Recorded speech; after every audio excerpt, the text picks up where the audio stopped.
This video contains news and analysis related to a recent terror attack in Kashmir. The content may include sensitive visuals and discussions that could be distressing to some viewers. Viewer discretion is advised. We strongly condemn all forms of violence and terrorism. The purpose of the content is solely to inform and create awareness based on verified reports. আগামীকাল দেশের 259টি জায়গায় যুদ্ধের মহড়া। Air red siren বাজানোর সঙ্গে black out হলে কি করণীয় তা শেখানো হবে আমজনতাকে। মহড়াকে কেন্দ্র করে সিভিল ডিফেন্স সংক্রান্ত গুরুত্বপূর্ণ বৈঠক করলেন কেন্দ্রীয় স্বরাষ্ট্র সচিব গোবিন্দ মোহন। দেশের সব মুখ্য সচিব ও অসামরিক প্রতিরক্ষা প্রধানদের সঙ্গে ভার্চুয়াল বৈঠক কেন্দ্রীয় স্বরাষ্ট্র সচিবের। আগামীকাল দেশের 259টি জায়গায় যুদ্ধের মহড়া। এয়ার রেড সাইরেন বাজানোর সঙ্গে ব্ল্যাক আউট হলে কি করণীয়, কি করতে হবে আমজনতাকে, সেটাই শেখানো হবে এই মক ড্রিলে। মহড়াকে কেন্দ্র করে সিভিল ডিফেন্স সংক্রান্ত গুরুত্বপূর্ণ বৈঠক করলেন কেন্দ্রীয় স্বরাষ্ট্র সচিব গোবিন্দ মোহন। দেশের সব মুখ্য সচিব ও অসামরিক প্রতিরক্ষা প্রধানদের সঙ্গে ভার্চুয়াল বৈঠক কেন্দ্রীয় স্বরাষ্ট্র সচিবের।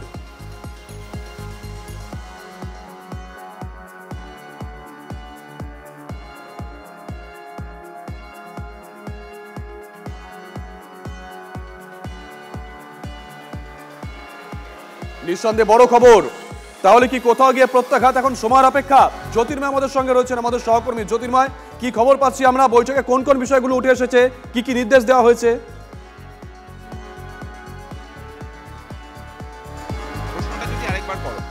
বৈঠকে কি কি বিষয় উঠে এসেছে?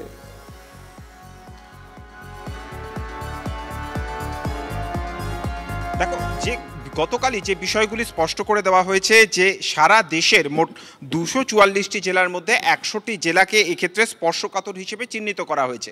এই জায়গাগুলিতে মূলত যদি যুদ্ধের পরিস্থিতি তৈরি হয় তাহলে সেক্ষেত্রে সিভিল ডিফেন্স পরিকাঠামো ঠিক কী থাকবে সেই বিষয়টি নিশ্চিত করাই ছিল সবথেকে বড় লক্ষ্য।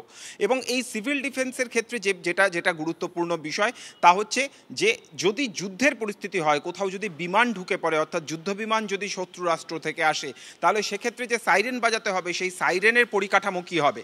যদি এক্ষেত্রে সাধারণ মানুষকে ইভ্যাকুয়েট করতে হয়, তাদেরকে কোন জায়গায় তাদেরকে ইভ্যাকুয়েট করতে হবে, তাদের এই সরিয়ে নিয়ে যাওয়ার ক্ষেত্রে উপযুক্ত প্রশিক্ষণ কিভাবে দেওয়া হবে, কোথায় দেওয়া হবে, এই প্রত্যেকটা বিষয় কিভাবে হবে এবং রাজ্য সরকারগুলির নতুন করে পরিকাঠামো গড়ে তোলার ক্ষেত্রে কোন কোন সহায়তা প্রয়োজন, এই বিষয়গুলি নিয়েই চুলচেরা বিশ্লেষণ হয়েছে বলে আমরা সূত্র মারফত খবর পাচ্ছি।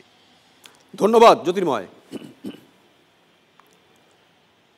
যুদ্ধের প্রস্তুতি আগামীকাল দেশে মেগা মহড়া। পাকিস্তানের সঙ্গে যুদ্ধ বাঁধলে প্রতিরক্ষায় নিতে হবে কি কি প্রস্তুতি। 244টি জেলায় মহড়া চালিয়ে তা খতিয়ে দেখা হবে। আম নাগরিকের সঙ্গে পড়ুয়াদেরকেও সামিল করা হবে এই মহড়ায়। প্রধানমন্ত্রীর সঙ্গে স্বরাষ্ট্র সচিবের বৈঠকের পর এই সিদ্ধান্ত। স্বরাষ্ট্র মন্ত্রকের নির্দেশিকায় বলা হয়েছে এয়ার রেড সাইরেন বাজানোর সঙ্গে ব্ল্যাক আউট হলে কি করণীয় তা শেখাতে হবে। গুরুত্বপূর্ণ ভবনকে আড়াল করার কৌশল আগেই ভাবতে হবে। সেরে রাখতে হবে জরুরি ভিত্তিতে উদ্ধার কাজের পরিকল্পনাও। सीधी तस्वीरें दिखा रहे हैं कि किस तरह स्कूल के बच्चे जो है उनको ड्रिल कराया जा रहा है कि अगर शेलिंग की स्थिति होती है, पाकिस्तान की तरफ से ये इलाका शेलिंग से प्रभावित होता है, तो उन्हें किस तरह अपनी सेफ्टी जो है वो सुनिश्चित करनी है। क्योंकि यहाँ जिस इलाके में सेफ्टी बंकर नहीं है या बच्चे स्कूल में मौजूद हैं, तो वो या किसी टेबल कुर्सी या किसी ऐसी जगह पर नीचे छुप जा सकते हैं जहाँ पर वो शेलिंग से बच सकते हैं, बाहर नहीं निकलना है। ये तमाम बच्चे जो हैं इनको ये सिखाया जा रहा है। ये बच्चे जो हैं दूसरे बच्चों को डेमो दे रहे हैं कि किस तरह क्लास से निकलते हुए किसी टेबल या कुर्सी के नीचे जो है छुप जाना है। तो ये तमाम बच्चे जो है लगातार ये सीख रहे हैं कि किस तरह सरहद पर जो है अपनी सेफ्टी एंश्योर करनी है। कैमरा पर्सन सैयद मुर्तज़ा के साथ Irfan Qureshi, TV9 Bharatvarsh, line of control, उड़ी। আমরা দেখাচ্ছিলাম জম্মু কাশ্মীরের ছবিটা। বাংলায় কোথায় কোথায় হবে, কোন কোন জেলায় হবে, কটা জায়গায় হবে, কিভাবে হবে, জ্যোতির্ময়ের কাছ থেকে জানবো। জ্যোতির্ময়, শুনতে পাচ্ছ? দেখো, পশ্চিমবঙ্গের ক্ষেত্রে যে তথ্য আমাদের কাছে এসছে তাতে মোট 5 থেকে 6টি জেলাকে চিহ্নিত করা হয়েছে, যার মধ্যে রয়েছে বর্ধমান, বীরভূম, ইস্ট মিদনাপুর, ওয়েস্ট মিদনাপুর, হাওড়া, হুগলি এবং মুর্শিদাবাদ। এবং এর মধ্যে যেটা গুরুত্বপূর্ণ, মোট 22টি জায়গাকে অত্যন্ত স্পর্শকাতর হিসেবে চিহ্নিত করা হয়েছে। অর্থাৎ যদি যুদ্ধের পরিস্থিতি হয় এই জায়গাতে আমাদের এমন কিছু ইনস্টলেশন রয়েছে, অর্থাৎ তা বিভিন্ন উৎপাদনের ক্ষেত্রে দেশের কারখানা হতে পারে বা গুরুত্বপূর্ণ ব্রিজ হতে পারে, অর্থাৎ সব থেকে দেশে দেশের গুরুত্বপূর্ণ যে সমস্ত জিনিসপত্র পরিকাঠামো হয় তা এই জায়গাগুলিতে রয়েছে। কোন সেই জায়গা? যেখানে কুচবিহার, দার্জিলিং, জলপাইগুড়ি, মালদা, শিলিগুড়ি, গ্রেটার কলকাতা, দুর্গাপুর, হলদিয়া, হাসিমারা, খড়গপুর, বার্নপুর, আসানসোল, ফারাক্কা, খেজুরিঘাট, চিত্তরঞ্জন, বালুরঘাট, আলিপুরদুয়ার, রায়গঞ্জ, ইসলামপুর, দিনহাটা, মেখলিগঞ্জ, মাথাভাঙা, কালিম্পং, জলঢাকা, কার্সিয়াং এবং কোলাঘাটের নাম এক্ষেত্রে আপাতভাবে উল্লেখ করা হয়েছে।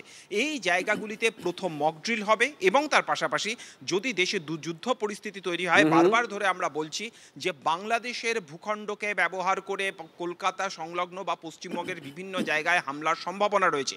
এর ফলে ইস্টার্ন জোনকে আলাদা করে গুরুত্ব দেওয়া হচ্ছে, আর তার মধ্যেও এই জায়গাগুলিকে আলাদা করে চিহ্নিত করা হয়েছে যে এই জায়গায় আলাদা করে যে কোনো সময় বড়সড় হামলার ঘটনা ঘটতে পারে এবং এখানকার নিরাপত্তা পরিকাঠামো সম্পূর্ণভাবে ঢেলে সাজানো হবে যুদ্ধ লাগলে পরে।